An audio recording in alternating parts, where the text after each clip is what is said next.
तो कल के वीडियो में हमने पास्ट परफेक्ट तक एक्टिव से पैसिव बनाना सीखा था और पास्ट परफेक्ट कंटीन्यूअस टेंस का पैसिव वॉइस बनता नहीं है। तो आज हमें फ्यूचर टेंस से स्टार्ट करना है। तो फ्यूचर का जो सबसे पहला टेंस है फ्यूचर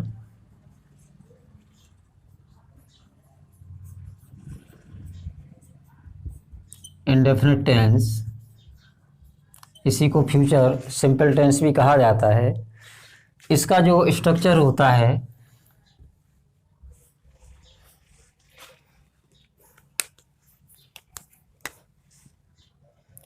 एक्टिव का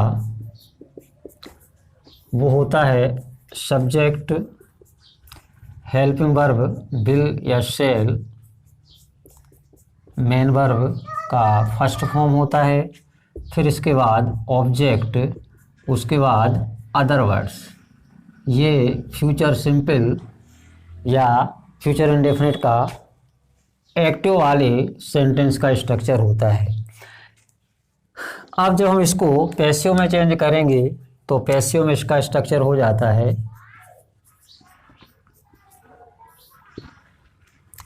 हम हर सेंटेंस में ऑब्जेक्ट को यहाँ सब्जेक्ट के स्थान पर रखते हैं।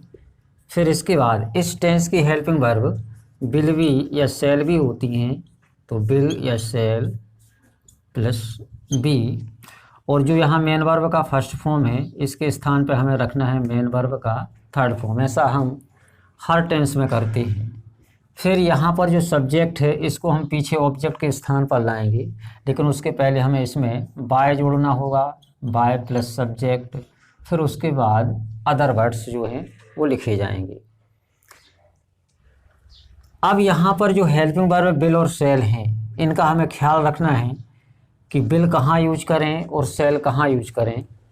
इसके पहले जितनी भी हेल्पिंग वर्ब थी उनको यूज करने का रूल्स सिंगुलर और प्लूरल सब्जेक्ट के आधार पर हुआ करता था, लेकिन यहाँ पर फ्यूचर टेंस की जो हेल्पिंग वर्ब हैं विल और शैल उनको सब्जेक्ट के सिंगुलर या प्लूरल के बेस पर यूज नहीं किया जाता। उनका रूल सिर्फ इतना होता है कि हमें शैल यूज करना है आई और बी सब्जेक्ट के साथ। शैल का यूज हमें आई और बी सब्जेक्ट के साथ करना है, और जो विल का प्रयोग है सभी सब्जेक्ट के साथ हम कर सकते हैं। विल का प्रयोग इसको आई और बी को छोड़कर बाकी और जितने सब्जेक्ट हैं सभी सब्जेक्ट के साथ हम इनका यूज करेंगे। तो ही, सी, इट, और किसी का नेम दिया गया एक व्यक्ति का तो वो, फिर यू के साथ भी और दे के साथ भी, और जितने प्लूरल सब्जेक्ट हैं सब के साथ हमें विल प्रयोग करना है। केवल आई और बी के साथ हम हेल्पिंग वर्ब शैल प्रयोग करेंगे। अब इसके कुछ हम एग्जाम्पल लेते हैं।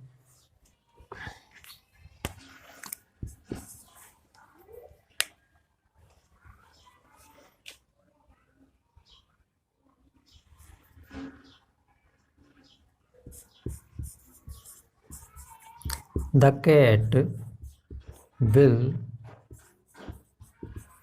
drink milk, ये एक सेंटेंस है। The cat will drink milk. तो अब इसको हम पैसिव में चेंज करेंगे तो हमें सबसे पहले ऑब्जेक्ट रखना है। ऑब्जेक्ट इसमें क्या है, मिल्क है, तो मिल्क। अब मिल्क के साथ हम विल और शैल में से हेल्पिंग वर्ब कौन सी यूज करेंगे, विल। सबके साथ हमें विल करना है। केवल आई और बी जो सब्जेक्ट है केवल उसके साथ हमें शैल करना है, बाकी सभी सब्जेक्ट के साथ विल करना है। तो मिल्क के साथ भी विल आएगा, विल भी। चूँकि ये पैसिव है इसलिए इसकी हेल्पिंग वर्ब विल अकेली नहीं होगी, विल भी या शैल भी होती हैं, तो विल भी शैल भी करेंगे। अब मेन वर्ब का थर्ड फॉर्म यूज करना है, तो यहाँ पर जो ड्रिंक है ड्रिंक का थर्ड फॉर्म ड्रंक। अब हमें क्या करना है, इसके बाद बाय प्लस सब्जेक्ट, मतलब ये जो सब्जेक्ट है द कैट इसको हम पीछे ले जाएंगे, लेकिन उसके पहले हमें बाय जोड़ना होगा, बाय द कैट। इसका अर्थ ये है कि the cat will drink milk, बिल्ली दूध पिएगी, और इसका अर्थ ये है पैसिव में कि बिल्ली के द्वारा दूध पिया जाएगा।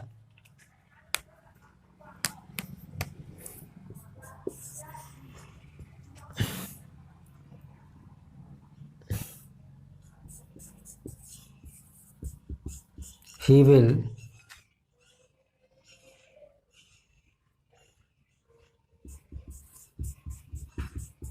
invite us at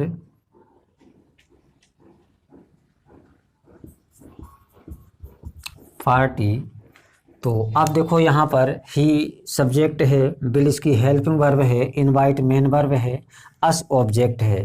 तो ये जो ऑब्जेक्ट है अस, इसको हमें आगे लाना है सब्जेक्ट के स्थान पर। कुछ लोग क्या करते हैं कि अस को जब यहाँ सब्जेक्ट के स्थान पर रखते हैं तो अस को अस ही लिखा रहने देते हैं। ऐसा नहीं हो सकता। देखो अस यहाँ ऑब्जेक्ट है, जब हम उसको सब्जेक्ट के स्थान पर रखेंगे तो उसे सब्जेक्ट में ही चेंज करना होगा, उसका सब्जेक्ट रूप ही चलेगा यहाँ पर। तो अस का जो सब्जेक्ट होता है वो क्या होता है, बी। ये हमने जब पहला टेंस करवाया था फ्यूचर इंडेफिनिट और प्रेजेंट इंडेफिनिट, उस समय ही का हिम, सी का हर, ये हमने लिखवाया था कि कौन सा सब्जेक्ट अपने ऑब्जेक्ट में किस तरीके से चेंज होता है। तो यहाँ क्या हो जाएगा, बी। बी के साथ अभी अभी हमने क्या बताया था, कौन सी हेल्पिंग वर्ब आएगी, सेल। तो बी सेल बी। अब हमें क्या करना है, मेन वर्ब का थर्ड फॉर्म यूज करना है। तो इनवाइटेड, अब हमें क्या लिखना है, बाय और प्लस सब्जेक्ट। तो बाय और सब्जेक्ट क्या है यहाँ पर, ही है, लेकिन ही को हम कहाँ ले जा रहे हैं, ऑब्जेक्ट के स्थान पर। तो ये हो जाएगा him at party, him at party. और कोई दूसरा आगे का एग्जाम्पल लेते हैं, जैसे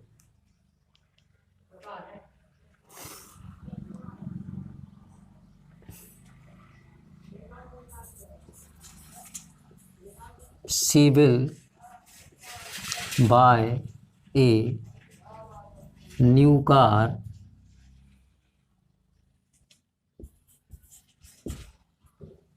नेक्स्ट मंथ। ये है सेंटेंस, वह अगले महीने एक कार खरीदेगी। तो यहाँ पर जो ऑब्जेक्ट है, देखो ये सब्जेक्ट है, ये हेल्पिंग वर्ब है और ये मेन वर्ब है। और यहाँ पर ऑब्जेक्ट क्या है, ना न्यू अकेला है ना कार अकेला है, ए न्यू कार, ये पूरा ऑब्जेक्ट है। ठीक है, कुछ लोग क्या करेंगे कि कार अकेले को ऑब्जेक्ट बना देंगे, लेकिन वो कार अकेली नहीं है ऑब्जेक्ट के रूप में, ए न्यू कार, एक नई कार। ठीक है, तो ये पूरा आएगा यहाँ पर, ए न्यू कार, और इसके साथ हेल्पिंग वर्ब विल आएगी, तो विल भी। अब बाय का थर्ड फॉर्म बॉट।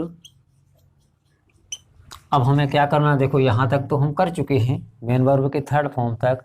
अब बाय प्लस सब्जेक्ट करना है। तो बाय, अब सब्जेक्ट क्या है, सी, तो सी का ऑब्जेक्ट रूप क्या होता है, हर। फिर नेक्स्ट मंथ, ये। तो यहाँ जो एक्टिव का सेंटेंस था उसका अर्थ क्या हुआ, वह अगले महीने एक कार खरीदेगी। और उसका जो हमने पैसिव चेंज कर दिया, a new car will be bought by her next month, इसका अर्थ ये हुआ कि वह एक नई कार उसके द्वारा अगले महीने खरीदी जाएगी। अब इसके बाद जो फ्यूचर कॉन्टिन्यूअस टेंस होता है उसका पैसिव वॉइस नहीं बनता। ठीक है, इसके पहले प्रेजेंट और पास्ट टेंस जो हमने किए हैं उसमें कॉन्टिन्यूअस टेंस के भी पैसिव वॉइस बनते थे, लेकिन फ्यूचर में फ्यूचर कॉन्टिन्यूअस टेंस का भी पैसिव वॉइस नहीं बनता। तो ये याद रखिए कि फ्यूचर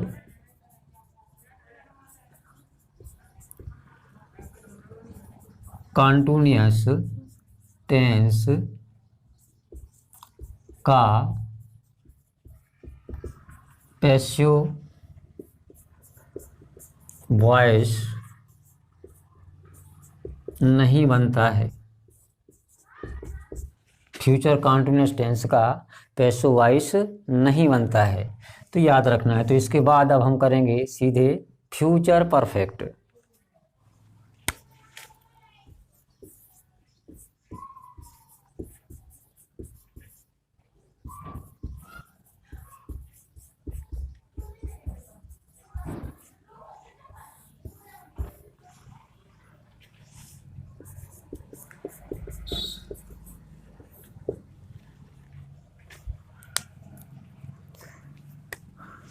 तो फ्यूचर परफेक्ट टेंस का जो एक्टिव का स्ट्रक्चर होता है वो इस तरीके से होगा कि सब्जेक्ट, इसकी हेल्पिंग वर्ब विल हैव या शैल हैव होती हैं,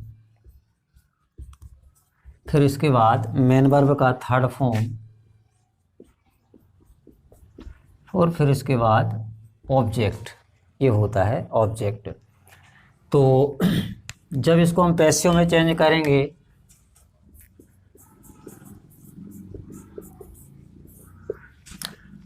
तो यहाँ पर जो ऑब्जेक्ट है इसको हम हर सेंटेंस में सब्जेक्ट के स्थान पर रखते हैं, तो सब्जेक्ट के स्थान पर ही रखेंगे, तो यहाँ ऑब्जेक्ट हो गया। अब हेल्पिंग वर्ब इसकी विल या शैल प्लस हैव बीन होगी, ठीक है, मतलब विल हैव बीन या शैल हैव बीन होगी इनकी हेल्पिंग वर्ब। अब मेन वर्ब का थर्ड फॉर्म रखना है, तो एक्टिव में भी मेन वर्ब का थर्ड फॉर्म है और पैसिव में भी मेन वर्ब का थर्ड फॉर्म है। अब यहाँ पर pi plus subject other word होंगे तो वो सब्जेक्ट के बाद वहाँ पीछे रहेंगे। अब देखो यहाँ पर भी विल और सेल का रूल्स वही है कि सेल का यूज हमें कहाँ करना है, केवल आई और बी के साथ, बाकी सभी सब्जेक्ट के साथ हम किसका प्रयोग करेंगे, विल का प्रयोग करेंगे, चाहे वो सब्जेक्ट सिंगुलर हो अथवा प्लूरल, इससे मतलब नहीं है। मतलब यहाँ फ्यूचर टेंस में जो हम हेल्पिंग वर्ब रखते हैं उसमें सब्जेक्ट के सिंगुलर या प्लूरल होने का कोई मतलब नहीं होता, ठीक है।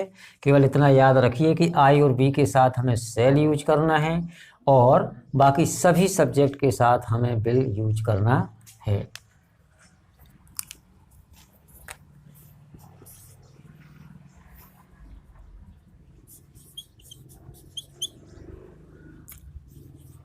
Ram will have cleaned this room, ये सेंटेंस है इस तरीके से, Ram will have cleaned this room, Ram ने यह कमरा साफ किया होगा। तो अब इसमें राम सब्जेक्ट हो गया, विल हैव हेल्पिंग वर्ब है, क्लीन्ड ये मेन वर्ब है क्लीन, और दिस रूम इसका ऑब्जेक्ट है। तो यहाँ पर ऑब्जेक्ट क्या है, दिस रूम, ये पूरा दिस रूम इसका ऑब्जेक्ट है, तो इसको रखेंगे हम आगे सब्जेक्ट के स्थान पर। तो दिस रूम,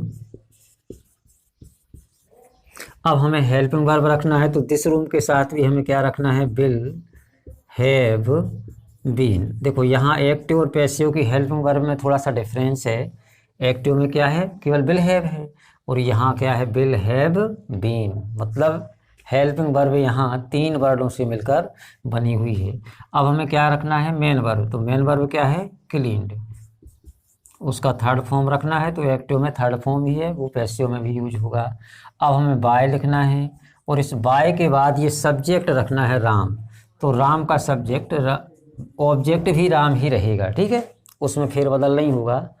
तो इसका अर्थ ये हुआ कि Ram will have cleaned this room, Ram ने कमरा साफ किया होगा, तो इसका अर्थ ये होगा कि यह कमरा राम के द्वारा साफ किया गया होगा।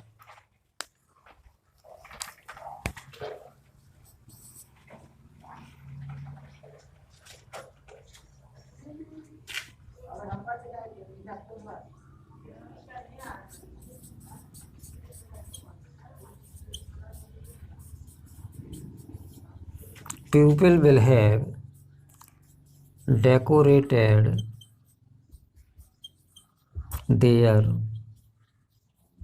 houses, ये सेंटेंस है, people will have decorated their houses, लोगों ने अपने घर सजाए होंगे, तो यहाँ पीपल क्या है, सब्जेक्ट है, और देयर हाउसेज क्या है, ऑब्जेक्ट है, तो इस ऑब्जेक्ट को हम सब्जेक्ट के स्थान पर रखेंगे, their houses will have been. अब क्या रखना है, यहाँ देखेंगे सब्जेक्ट ऑब्जेक्ट हमने रख दिया आगे, विल हैव बीन आ गई। अब मेन वर्ब का थर्ड फॉर्म है, तो डेकोरेटेड बाय, और प्यूपिल का ये हो गया प्यूपिल, बस ये हो गया। तो इस तरीके से ये पैसिव में चेंज हो गया। कोई और एग्जाम्पल लें, we shall have punished him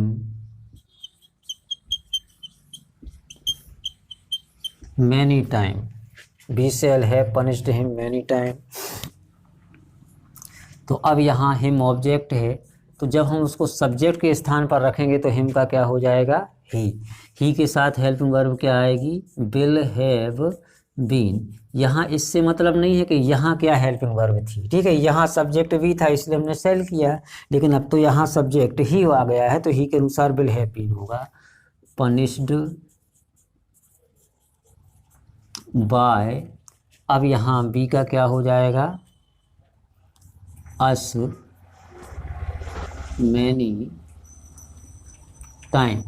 तो इस सेंटेंस का अर्थ हुआ एक्टिव वाले का कि we shall have punished him many times, हमने उसे कई बार दंडित किया होगा, और इसका अर्थ ये हो गया कि वह हमारे द्वारा कई बार दंडित किया गया होगा। तो इस तरीके से ये फ्यूचर परफेक्ट टेंस के एक्टिव से पैसिव बनाने का तरीका है। अब इसके बाद जो फ्यूचर परफेक्ट कंटीन्यूअस टेंस होता है उसका भी पैसिव वॉइस नहीं बनता। तो फ्यूचर के मात्र 2 टेंस ऐसे होते हैं जिनको एक्टिव से पैसिव में बदला जाता है, पहला फ्यूचर इंडेफिनिट और दूसरा फ्यूचर परफेक्ट। इनके एक्टिव से पैसिव बनते हैं, बाकी फ्यूचर कंटीन्यूअस का पैसिव वॉइस नहीं बनता, फ्यूचर परफेक्ट कंटीन्यूअस टेंस का पैसिव वॉइस नहीं बनता।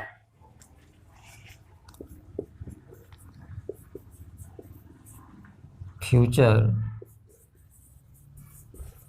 परफेक्ट कंटीन्यूअस टेंस का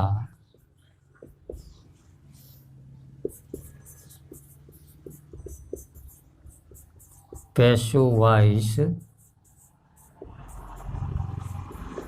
नहीं बनता है, ठीक है। तो याद रखना है कि जो फ्यूचर परफेक्ट कंटीन्यूअस टेंस है उसका पैसिव वॉइस नहीं बनता। तो टोटल जो 12 टेंस के प्रकार थे उनमें से हमने देखा कि जो एक्टिव से अपन पैसिव बनाते हैं तो पैसिव केवल 8 टेंसों के बनते हैं। जैसे प्रेजेंट के शुरू के 3 टेंसों के पैसिव बनते हैं, प्रेजेंट इंडेफिनिट के, प्रेजेंट कंटीन्यूअस के और प्रेजेंट परफेक्ट के। फिर पास्ट में भी इन्हीं तीनों के बनते हैं और फ्यूचर में केवल 2 के। लेकिन वॉइस अभी समाप्त नहीं हुए, इसका मतलब कि आज वॉइस समाप्त हो गए, यहाँ तक इसके आगे वॉइस है नहीं है। अब और भी कई परिस्थितियाँ होती हैं जहाँ पर वाक्य को एक्टिव से पैसिव में बदला जाता है, तो वो हम अगले वीडियो में करेंगे। अब ये कुछ सेंटेंस आप लोगों को करना है।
तो ये सेंटेंस है, इसमें यहाँ से यहाँ तक ही हमने फ्यूचर इंडेफिनिट के सेंटेंस दिए हैं और यहाँ से यहाँ तक ये फ्यूचर परफेक्ट के हैं 2 सेंटेंस।